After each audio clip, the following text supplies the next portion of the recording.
My girlfriend texted, "I lent your car to my friend, but she says it got stolen."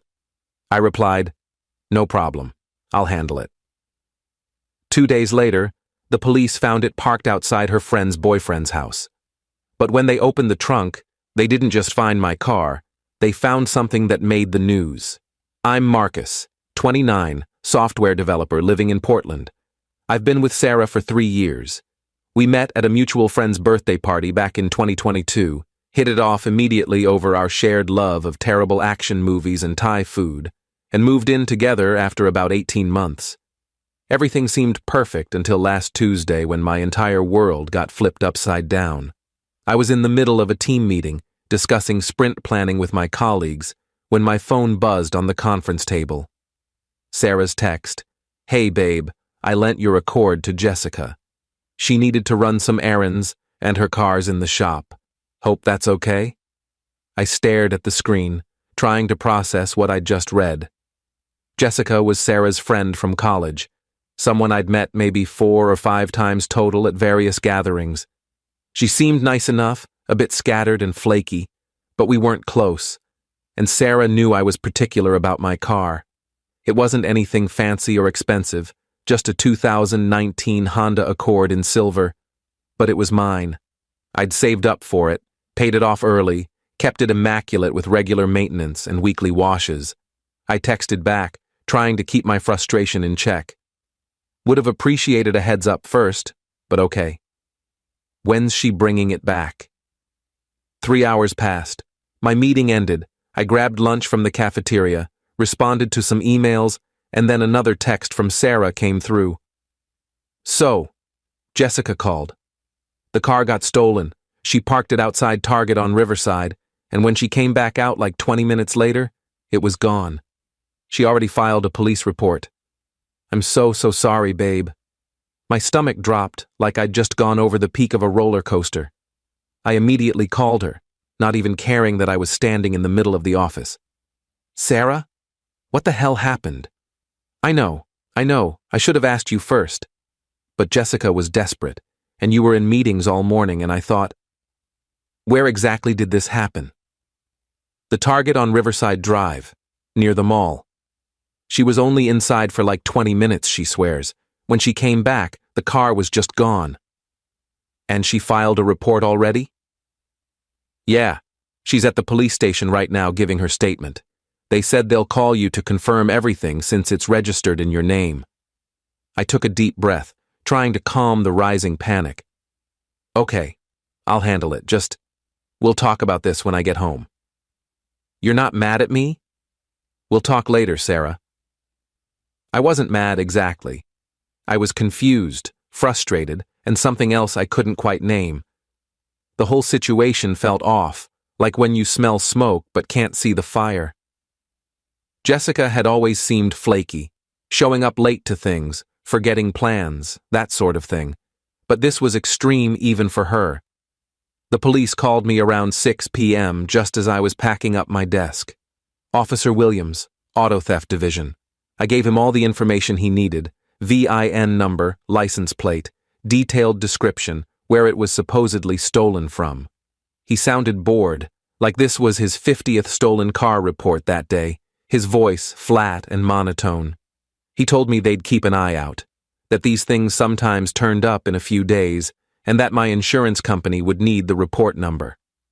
That night, Sarah was incredibly apologetic. She made my favorite dinner, chicken parmesan with garlic bread, set the table with candles, kept saying she'd pay for whatever deductible the insurance required, that Jessica felt absolutely terrible about the whole thing. I told her it wasn't necessarily her fault, but I was frustrated she'd lent out my car without even sending me a quick text first. We'd shared an apartment for over a year. That kind of decision should have been discussed. She promised, tears in her eyes, that it would never happen again. I wanted to believe her. I really did. 2 days later, Thursday afternoon around 3 p.m., I got a call from a different officer while I was debugging some code at work. "Mr. Bennett? This is Detective Rodriguez with the Auto Theft Division. We found your vehicle." Relief flooded through me. "Oh, thank God. That's great news. Where was it? Parked on a residential street in the Oakwood neighborhood, outside 2847 Maple Drive.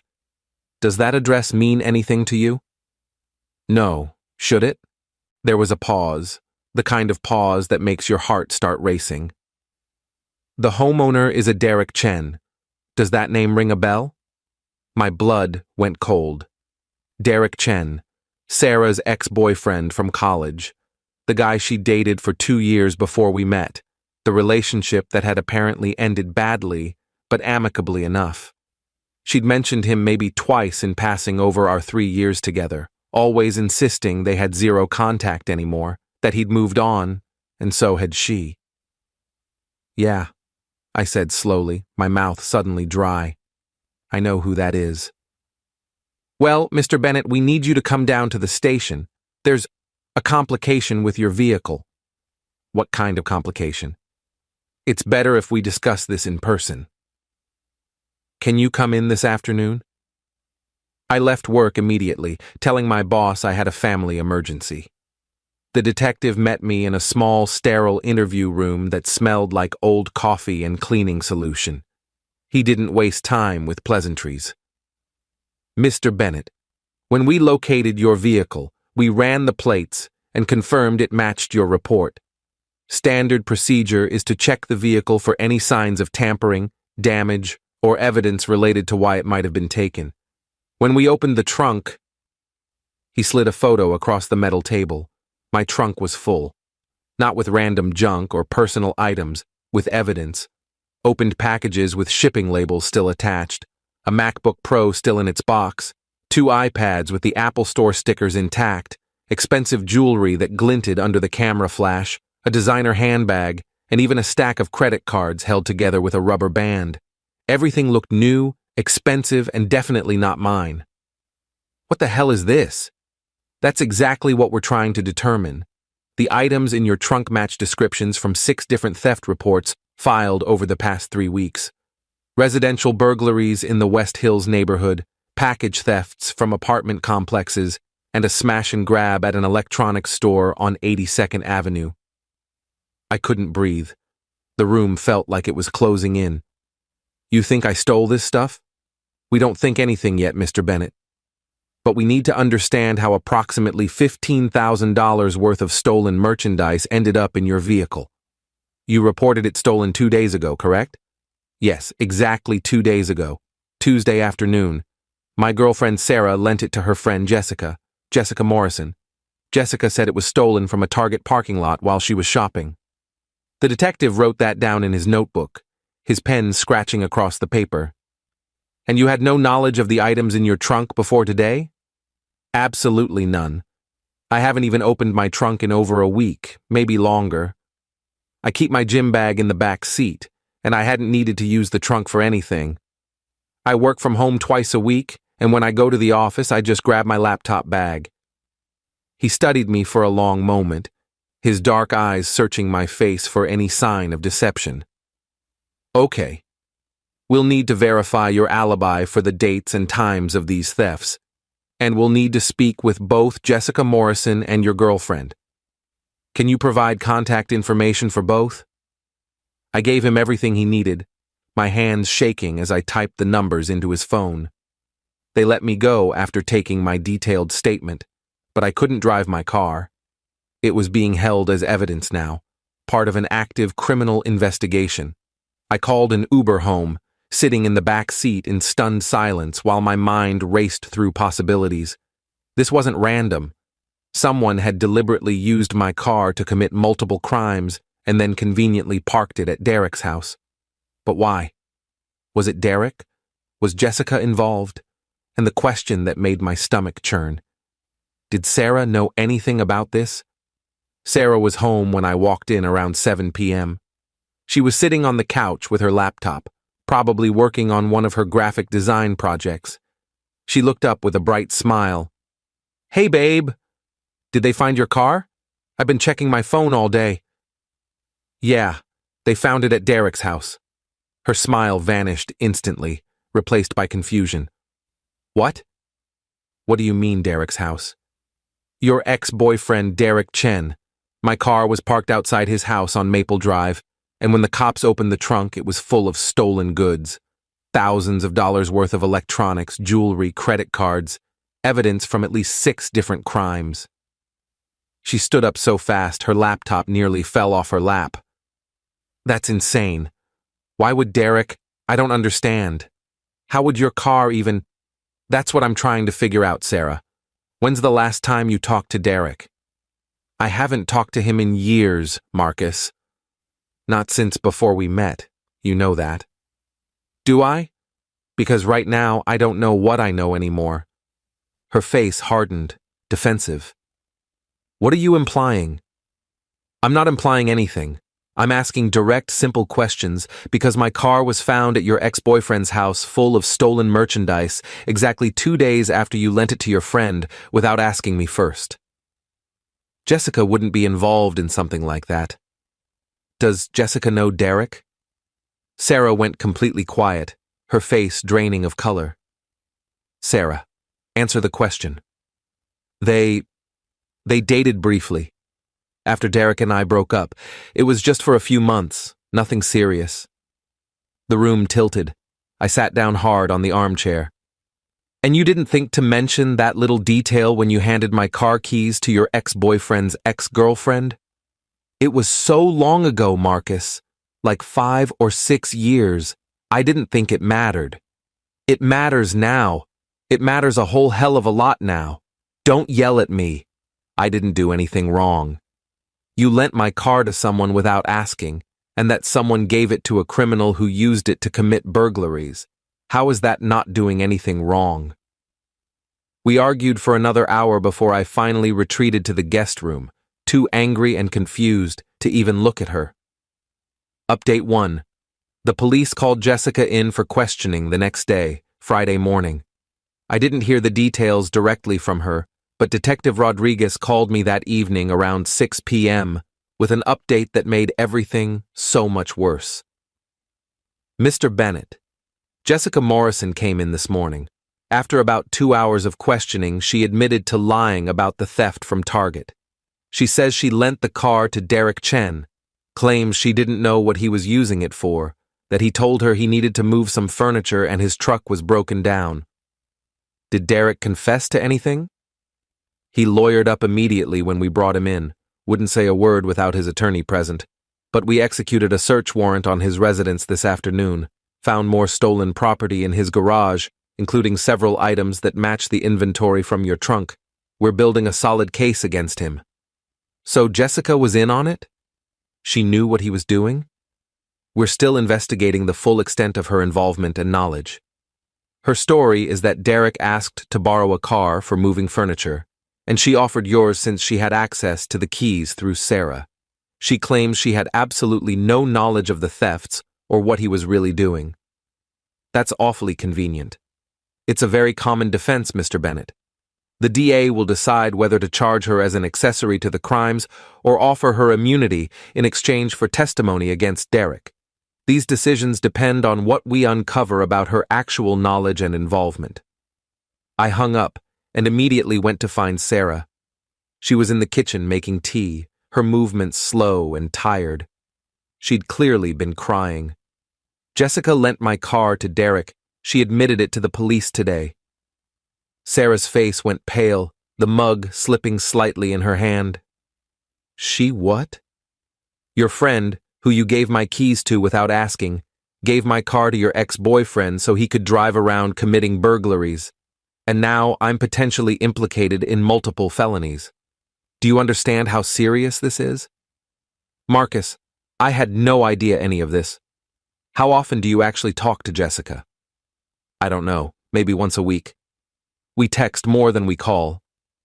And in all those conversations, she never mentioned Derek? Never mentioned they were in contact again or seeing each other? Sarah's eyes welled up with tears. No, she never said anything about him. I swear. Did you know they were seeing each other again? She hesitated. That single moment of hesitation told me everything I needed to know. Sarah, tell me the truth. Okay, yes.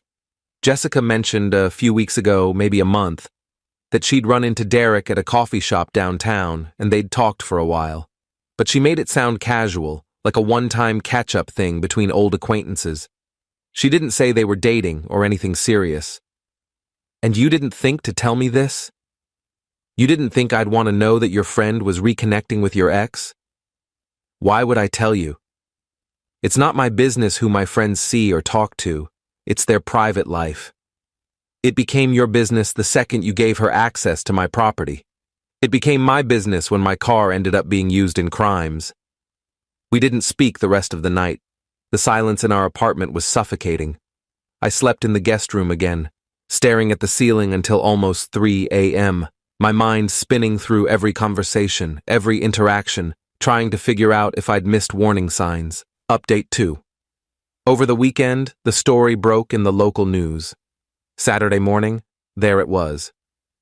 Serial burglar arrested after stolen goods found in vehicle.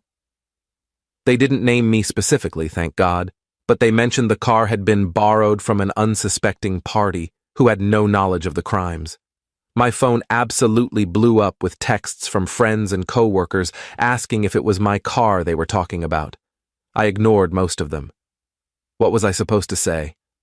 Monday morning, just as I was making coffee and trying to mentally prepare for another awkward day of working from home with Sarah in the apartment, Jessica called me. I stared at her name on my screen for 3 rings before answering. Marcus, I'm so sorry. I need you to understand that I didn't know what Derek was doing. You have to believe me. Why should I believe a single word you say, Jessica? You lied to the police. You lied to Sarah. You took my car without permission and gave it to a criminal. I didn't know he was doing that. He told me he was helping a friend move some furniture out of a storage unit. He said his truck had transmission problems and he just needed something for a few hours. When Sarah mentioned you'd said I could borrow your car, I never said you could borrow my car. Sarah made that decision on her own. Okay, when Sarah said I could borrow it, I thought one more person using it wouldn't hurt. I was trying to help Derek out. I didn't think. That's the problem, Jessica. You didn't think. None of you thought about consequences or asking permission or basic respect for other people's property. I know. You're right. I'm sorry. How long have you and Derek been back together? Silence on the other end. Just the sound of her breathing. Jessica. About 6 weeks, maybe 2 months. But we were keeping it quiet because we knew Sarah wouldn't approve. Because he's her ex-boyfriend. Yeah. And their breakup was messy. We just didn't want drama, so we kept it between us. And you thought the solution was to lie to everyone and involve my car in whatever scheme he had going. I didn't know about any scheme. I'm telling you the truth, Marcus. You know what? I don't care anymore. I hung up and blocked her number immediately. Update 3. Detective Rodriguez called again, Tuesday afternoon. I was in the middle of a video call, but I excused myself immediately when I saw his number. Mr. Bennett, wanted to give you an update. We've formally charged Derek Chen with 6 counts of burglary, multiple counts of theft, possession of stolen property, and trafficking in stolen goods. The DA is going after him hard. What about Jessica? Jessica Morrison has agreed to cooperate fully and testify against Derek in exchange for reduced charges. She'll plead guilty to misdemeanor accessory after the fact and receive probation, probably community service. No jail time. So she basically gets away with it. She's cooperating, and that counts for something in the eyes of the district attorney. Without her testimony, proving Derek's intent and establishing the timeline becomes much more difficult. It's not ideal, but it's how the system works.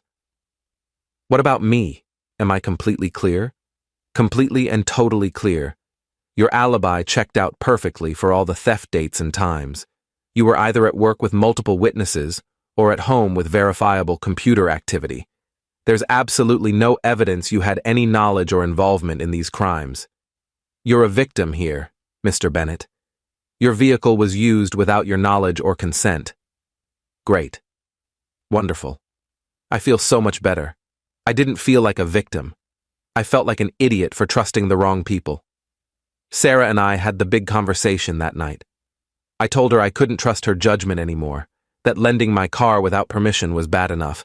But the complete lack of awareness about who she was lending it to, and who her friend was secretly involved with, showed a level of carelessness and poor judgment I couldn't overlook.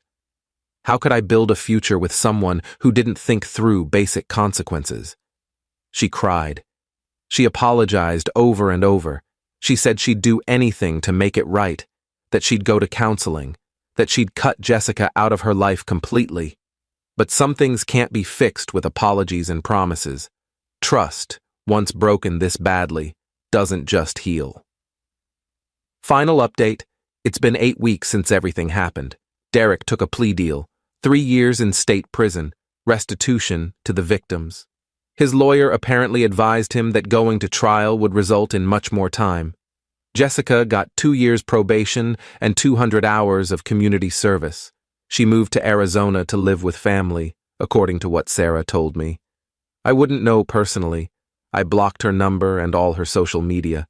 Sarah and I broke up in early September, about 3 weeks after the car incident. It wasn't explosive or dramatic like you see in movies. We just sat down one quiet evening and admitted what we both knew. The trust was gone. I couldn't look at her without remembering how her poor judgment had nearly destroyed my life. She moved out 2 weeks later, staying with her sister until she found her own place.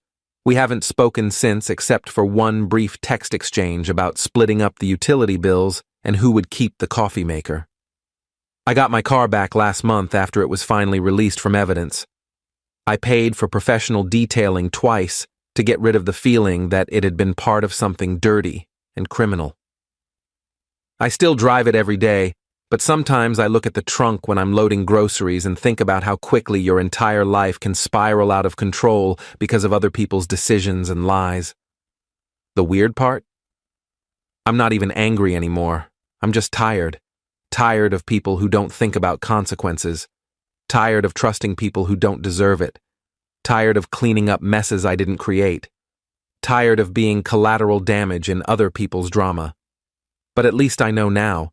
Never lend your car to anyone, even if the person you love vouches for them. Some lessons cost you a relationship, nearly a criminal record, and a whole lot of sleep. Edit 1. A few people in the comments asked if I sued Jessica or Derek for damages. My insurance covered the detailing costs, and I didn't have any other significant financial losses. My lawyer said I could potentially pursue civil damages for emotional distress, but honestly, I just wanted to move on with my life and forget this whole nightmare. Edit 2. For those asking about Sarah, no, I don't think she was directly involved in the thefts or had any knowledge of what Derek was doing. I genuinely believe she was just oblivious and didn't think through the consequences, but oblivious can be just as damaging as malicious when it affects your life this badly. Edit 3. Yes, I changed my locks after Sarah moved out, and yes, I got my spare key back from her. No, I'm not dating anyone right now. I'm focusing on myself, my career, and rebuilding my ability to trust people. Therapy has actually been helpful.